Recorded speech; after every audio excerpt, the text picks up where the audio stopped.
Today we are looking exercise 10.7 or alpha Chang, and the question is about instantaneous rate of growth. तो सबसे पहले हमें instantaneous rate of growth के बारे में पता होना चाहिए. Instantaneous rate of growth basically वो कहता है R Y equal to D Y by D Y by D T upon Y. That is instantaneous rate of growth. इसको अगर फर्दर अगर मैं लिखूं that will called F prime Y upon Y. ये what we can call it F prime Y and Y. और ये जो F prime, ये जो डेरिवेटिव है, डेरिवेटिव बेसिकली मार्जिनल को नहीं कहते. इसका मतलब ये क्या हुआ, ये मार्जिनल फंक्शन ना हो गया, मार्जिनल फंक्शन. ठीक है, मार्जिनल फंक्शन अपॉन, और ये जो y है ये क्या कहलाएगा, ये टोटल फंक्शन कहलाएगा, टोटल फंक्शन. तो इसका मतलब ये हो गया कि ये हमें बेसिकली ये चीज़ फाइंड करनी, ये चीज़. अच्छा, अब ये बेसिकली क्या है, ये अल्टरनेटिव मेथड. ये किस चीज़ का अल्टरनेटिव मेथड है? अगर हम गौर से देखें, अगर मैं लिखूं कि L N F of Y, L N F of Y, और इसका हम अगर डेरिवेटिव लें, L N F of Y का अगर मैं डेरिवेटिव लूँ, ठीक है, D Y by D Y, तो ये क्या आएगा, ये क्या आएगा, 1 एफ ऑफ वाई, और एफ वाई का डेरिवेटिव लूँगा तो क्या आएगा, एफ प्राइम वाई. तो ये क्या बन गया, F prime Y upon F of Y. तो ये वही चीज़ नहीं बन गई. ये एफ ऑफ वाई क्या, ओरिजिनल फंक्शन, और ये क्या है, इसका यानी ओरिजिनल फंक्शन का क्या है, डेरिवेटिव आ गया. तो ये ओरिजिनल फंक्शन क्या कहलाता है, टोटल फंक्शन. तो ये क्या बन गया, ये क्या हो गया, ये टोटल फंक्शन हो गया, टोटल फंक्शन. और ये क्या हो गया, ये मार्जिनल फंक्शन कहला गया. तो ये basically instantaneous rate of growth ही है. हम इसको इस तरह से भी फाइंड कर सकते हैं और डायरेक्टली इस तरह से भी फाइंड कर सकते हैं. ये बेसिकली इसी का ये अल्टरनेटिव मेथड. ठीक है, अब हम इसके मुताबिक यानी इस अल्टरनेटिव मेथड के जरिए हम ये वाला जो क्वेश्चन अगर सॉल्व करें, तो इसको सॉल्व करने के लिए क्या करना पड़ेगा, मुझे दोनों तरफ एल एन का सहारा लेना पड़ेगा, यानी natural log L N Y L N 5t square, ये मुझे लेना पड़ेगा. अच्छा, अब ये देखें, ये दोनों आपस में क्या हो रहे हैं, ये मल्टीप्लाई हो रहा है, 5 और टी स्केयर क्या हो रहा है, मल्टीप्लाई हो रहा है. तो मैं इसको लिख सकता हूँ L N 5 plus L N T square. ये लॉग के कवानीन है ना, लॉग के. बेसिकली क्या होता है, लॉग लॉग ऑफ, अच्छा, ये एल लॉग अगर एक्स वाई मल्टीप्लाई हो रहे हों तो हम क्या करते हैं, log of X plus log of Y, plus multiply हो रहे तो इस तरह लिखते हैं. और अगर डिवाइड हो रहे हों तो हम क्या करते हैं, एक्स अपॉन वाई हो तो हम क्या करते हैं, log X minus log Y. तो ये बेसिकली वही प्रॉपर्टियाँ यूज़ हो रही है ना लॉग की. और अगर कहीं लॉग एक्स स्केयर हो जाए, लॉग, तो ये पावर क्या चली जाती है, ये 2 लॉग ऑफ एक्स आ जाता है, यानी ये शुरू में आ जाती है. ये वो प्रॉपर्टियाँ लॉग की यूज़ हो रही. तो अब यहाँ पे देखें, ये एल एन 5 और ये 2 जो है वो स्टार्ट में आ जाएगा, एल एन टी हो जाएगा, ये एल एन टी आ गया. अच्छा, अब ये मेरे पास क्या आ गया, एल एन वाई. अब हम क्या करेंगे, अब इसका ज़रा आप डेरिवेटिव लेंगे एल एन वाई का. अब इसको विद रिस्पेक्ट टू हमने क्या करना है, टाइम के लिहाज से डिफ्रेंशिएट कर दें, विद रिस्पेक्ट टू टाइम के लिहाज से. तो ये क्या बन जाएगा, 1 upon Y D Y by D T. और जब ये एल एन 5 है, ये क्या है, ये कांस्टेंट है, वेरिएबल तो इसके साथ नहीं लगा हुआ, तो ये 0 हो गया. और ये 2 वैसे ही आ गया, एल एन टी का क्या आएगा, 1 अपॉन टी आ जाएगा. ठीक है, और बस चूंकि विद रिस्पेक्ट टू टी है तो ये एल एन 1 ओवर टी आ जाएगा. तो ये देखें, ये चीज़ जो है इसको मैं इस तरह लिख सकता हूँ, D Y by D T upon T upon Y. ये विद रिस्पेक्ट टू टाइम के लिहाज से ये 2 अपॉन टी आ गया, ये टाइम के लिहाज से. तो ये क्या चीज़ है, ये इंस्टेंटेनियस रेट ऑफ ग्रोथ नहीं है, जो हमने फाइंड किया था ये वाई के अकॉर्डिंग था, ये टाइम के लिहाज से अकॉर्डिंग आ रहा है। तो ये मेरे पास क्या आ गया, आर वाई आ गया, यही हमने निकाला था आर वाई। तो आर वाई किसके आ गया, 2/t।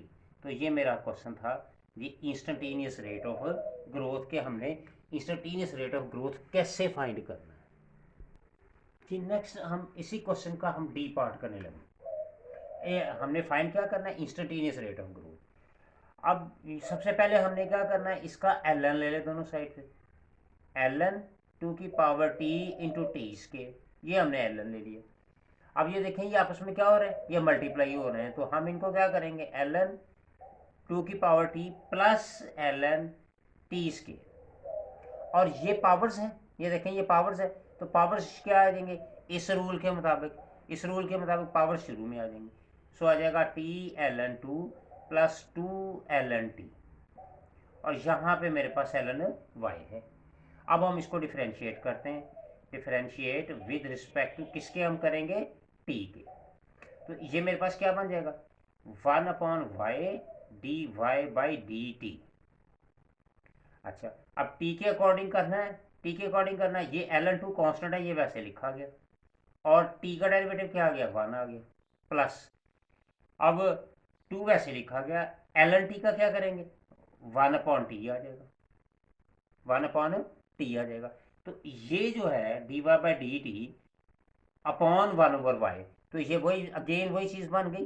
तो इसको हम क्या कह देंगे, instantaneous rate of growth R Y. तो ये क्या बन गया, ln2 प्लस 2/t। ये मेरे पास था जी इसका डी पार्ट, कि हमने इसका डी पार्ट कैसे सॉल्व करना है। अब हम इसको देख लेते हैं, ई पार्ट जो है वो कैलकुलेट करके देख लेते हैं कि हमने ई पार्ट जो है वो कैसे कैलकुलेट करना है।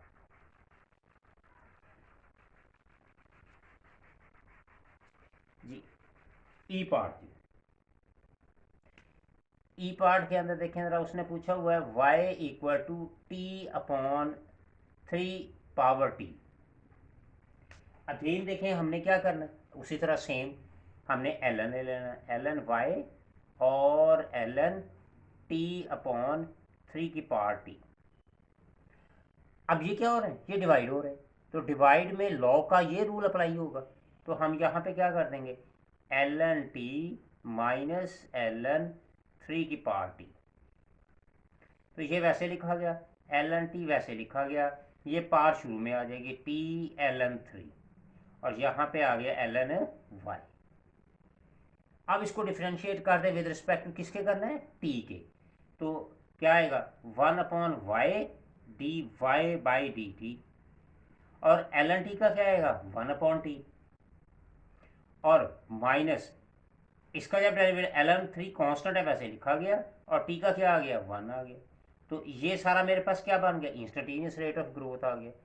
सो we call it instantaneous rate of growth, that is R Y, and the result will 1/t minus ln 3। so this will be your question number 1 which we solved by instantaneous rate of growth. Now we are looking for the question number 2, and in question number 2 they have asked, they have given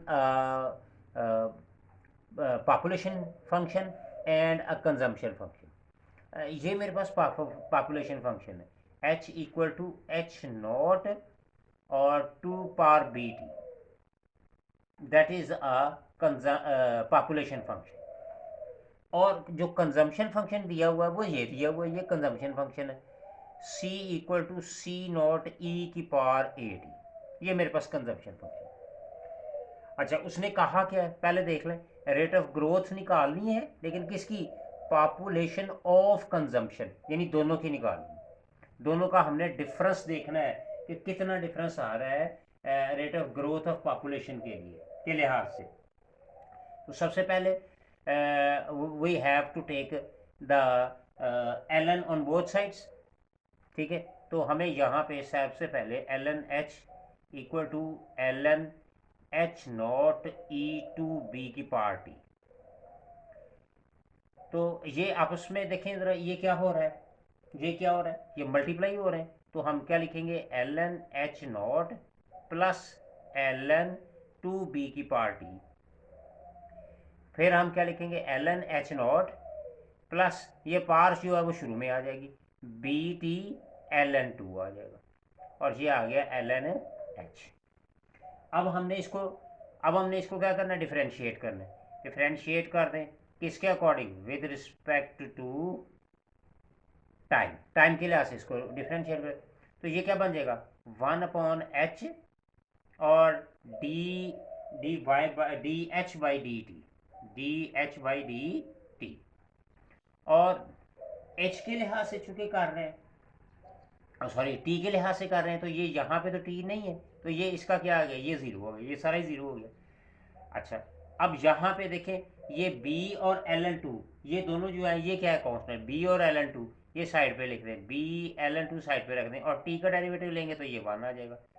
तो ये क्या आ गया, D H over D T upon H that is equal to B ln2।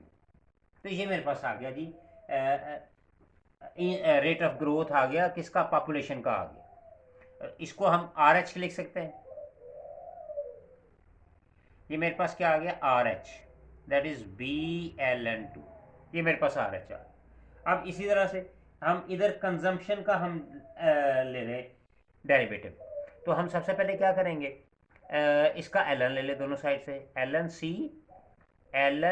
C naught E A T, ये हमने ले लिया। Again उसी तरह से हम क्या करेंगे, मल्टीप्लाई हो रहे हैं, L N C not plus L N E A T आ गया, ठीक है जी, एल एन सी नॉट और ये आ गया A T L N E. अब एल एन ई जो होता है वो 1 के बराबर होता है, तो मेरे पास क्या आ जाएगा, L N C not plus A T रह गया, और ये मेरे पास आ गया जी एल एन सी। अब इसको भी डिफ्रेंशिएट किसके करेंगे, विद रिस्पेक्ट टू हम किसके करेंगे, टी के करेंगे। तो जब हम इसको डिफ्रेंशिएट करें विद रिस्पेक्ट टू टी, तो ये मेरे पास क्या आएगा 1/c D C over D T, और ये क्या आ जाएगा, अब यहाँ पे कुछ नहीं है, ये क्या हो गया, ये ज़ीरो हो गया, और इधर ए वैसे ही आ गया, और टी का डेरिवेटिव क्या आ गया 1, तो ये मेरे पास आ गया। तो ये मेरे पास क्या आ गया, ये आ गया D C over D T upon C that is equal to A, और इसको हम क्या कहते हैं आर, और C that is equal to ए।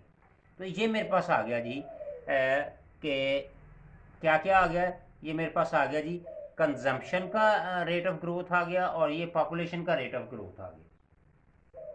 अब उसने पूछा क्या है, उसने पूछा है कि पॉपुलेशन रेट ऑफ ग्रोथ निकालो पॉपुलेशन ऑफ कंजम्पशन, यानी पॉपुलेशन ऑफ कंजम्पशन दोनों का आपने, तो ये आएगा आर सी एच का rate of growth, that is equal to R C minus R H, ये ग्रोथ का rate of growth population on consumption का आ गया, ठीक है। अब आर सी का आंसर मेरे पास क्या है, आर सी का आंसर मेरे पास क्या आया, दैट इज ए, और आर एच का आंसर क्या आया, बी एल एन टू। तो ये मेरा क्वेश्चन पूछा था, जो उसने रिजल्ट मांगा था, तो वो हमने इसको फाइंड आउट कर दिया जी। Now we are looking for the question number 3, and he asked about y is related to x. We have to find y related to x by the rate of growth पूछा हुआ उसने। So when y is related to growth, it means that we have to find ry equal to rx. We have to find like that, like कि अगर हमें relate ये y से x को करना है, इसका मतलब ये क्या हो गया, ये मेरे पास क्या हो गया, हमें क्या निकालना पड़ेगा, हमें निकालना पड़ेगा d Y by D T upon y, और x की तरफ क्या आएगा d x by D T upon x. तो ये चीज़ हमें फाइंड करनी पड़ेगी। अगर ये फाइंड हो गई तो हम कह देंगे कि y is related to x, simple, हमें ये चीज़ फाइंड करनी। अब इसको फाइंड करने के लिए देखिए क्वेश्चन नंबर क्या दिया हुआ, y is equal to x की पावर k दिया हुआ है। अगेन आप इसका ln ले लें, so ln y equal to ln y की पावर k। अब क्या आएगा, ln y वैसे आ जाएगा, इसको हम उठा के शुरू में ले आएंगे, k ln y आ गए, ठीक है। अब हम क्या करते हैं, इसको डिफ्रेंशिएट करते हैं विद रिस्पेक्ट टू किसके कर देंगे, विद रिस्पेक्ट टू टाइम कर देंगे। अच्छा ये क्या बन जाएगा, वन वन अपॉन, सॉरी ये एक्स है, वाई नहीं है, ये एक्स है। अच्छा अब ये एल एन वाई का क्या आएगा, one over y D Y by D t. इसी तरह से अब हम विद रिस्पेक्ट टू किसके कर रहे हैं, टी के कर रहे हैं, ये याद रखिएगा। अब के वैसे लिखा जाएगा, एल एन एक्स का क्या लिखेंगे, वन ओवर एक्स, और क्या लिखेंगे, D x by D T, क्योंकि वेरिएबल यहाँ पे एक्स है, इधर वेरिएबल वाई है।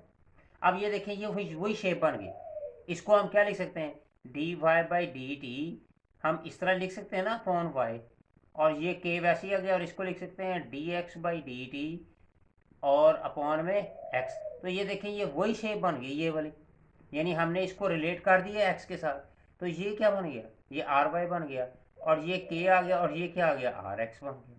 तो यही उसने पूछा था, रेट ऑफ ग्रोथ के बारे में बताओ कैसे निकालेंगे, और इसको वाई को एक्स के साथ इसको रिलेट कर दो।